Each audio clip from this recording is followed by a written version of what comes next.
নমস্কার, জি 24 ঘন্টা আপনাদের সকলকে স্বাগত জানাই। দুপুরে প্রাইম টাইম নিয়ে আপনাদের সঙ্গে রয়েছে আমি আহেলিয়া। শুরুতেই যে খবর আপনাদের দেব, এই মুহূর্তের অন্যতম বড় খবর, চাপে পাকিস্তান আর এবার প্রত্যাঘাতের পালা। ফ্রান্স থেকে আরো রাফায়েল কিনছে ভারত। 26টি অত্যাধুনিক রাফায়েল আনছে ভারত। ইসরায়েল থেকেও আনা হচ্ছে অত্যাধুনিক মিসাইল। নির্ভুল নিশানায় আঘাত হানার ক্ষমতা রাখে এই মিসাইল। আর এবার প্রত্যাঘাতের পালা। ফ্রান্স থেকে আরো রাফায়েল কিনছে ভারত। আর শুধু ফ্রান্স থেকে এই অস্ত্র কেনা নয়, ইসরায়েল থেকেও আনা হচ্ছে অত্যাধুনিক মিসাইল। নির্ভুল নিশানায় আঘাত হানার ক্ষমতা রাখে এই মিসাইল। আর সেই মিসাইলই এবার ইসরায়েল থেকে আনা হচ্ছে। অত্যাধুনিক এই অস্ত্র মজুত করছে ভারত। সরাসরি এই খবর নিয়ে আরো আপডেট আমরা নিয়ে নেব সব্যসাচী চক্রবর্তীর থেকে। আমাদের প্রতিনিধি রয়েছেন আমাদের সঙ্গে নিউজ রুম থেকে, আমার সহকর্মী সব্যসাচী। একদিকে গোটা দেশ বদলার দাবি করছে, অন্যদিকে আমরা দেখছি যে ভারত বিদেশ থেকে অত্যাধুনিক অস্ত্র মজুত করছে। কিসের ইঙ্গিত?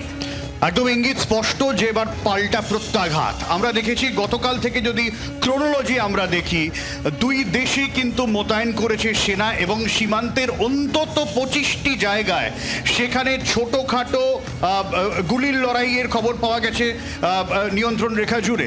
এই জায়গায় দাঁড়িয়ে এখনো পর্যন্ত তুমি যে খবর দিলে, রাফাল নিয়ে তোড়জোড় করছে ভারতীয় সেনা, কারণ ফ্রান্স থেকে রাফাল একটা ডিল পুরোপুরি কমপ্লিট হচ্ছে নেক্সট উইকে, যেখানে আরো রাফাল ভারত হাতে পাবে। এবং এটা মাথায় রাখা দরকার যে রাফালের বিকল্প কিন্তু পাকিস্তানের কাছে নেই, ফলে এইটা ভারতের কাছে বড়সড় অস্ত্র। অন্যদিকে ইসরায়েলের কাছ থেকে আমরা এমন মিসাইল আনছি নির্ভুল লক্ষ্যে আঘাত করতে পারে, একেবারে টার্গেটে লক্ষ্যবস্তুতে আঘাত করতে পারে। সেই জায়গায় দাঁড়িয়ে গোটা প্রক্রিয়া ইতিমধ্যেই সম্পন্ন করা হচ্ছে। ভারতীয় সেনার তরফে চূড়ান্ত প্রস্তুতি রাখার কথা বলে দেওয়া হয়েছে।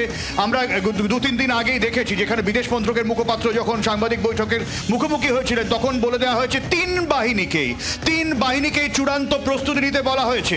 এবং সেই প্রস্তুতির জায়গা থেকে সেনা মহড়া চলছে। এবং ইসরায়েল থেকে যে মিসাইল আনা হয়েছে, এবং সেই মিসাইল খুব তাড়াতাড়ি হাতে চলে আসবে। এবং ইসরায়েলি সেনার তরফ থেকেও বেশ কিছু ইনপুট আমরা পাচ্ছি, যে ইনপুটের ভিত্তিতে পরের টার্গেট কি হবে, কোন কোন লক্ষ্যবস্তুতে আঘাত হানা হতে পারে, তা নিয়ে কিন্তু একটা পরিকল্পনা ইতিমধ্যেই চোখে ফেলা হচ্ছে। কারণ মাথায় রাখতে হবে, ভারতীয় সেনাপ্রধান ইতিমধ্যেই পাকিস্তানে রয়েছেন এবং ভারতীয় সেনাপ্রধান ইতিমধ্যেই বার্তা দিয়েছেন যে কাউকে রেয়াত করা হবে না। পাকিস্তান রীতিমতো কাঁপছে। করাচি, লাহোর, একাধিক শহর থেকে এই খবর আসছে যে সেখানে যারা সাধারণ নাগরিক রয়েছে তাদের মধ্যেও একটা আতঙ্কের পরিবেশ তৈরি হয়েছে। বিশেষ করে সিন্ধ প্রভিন্সে ভারত হামলা চালাতে পারে, এরকম একটা আশঙ্কা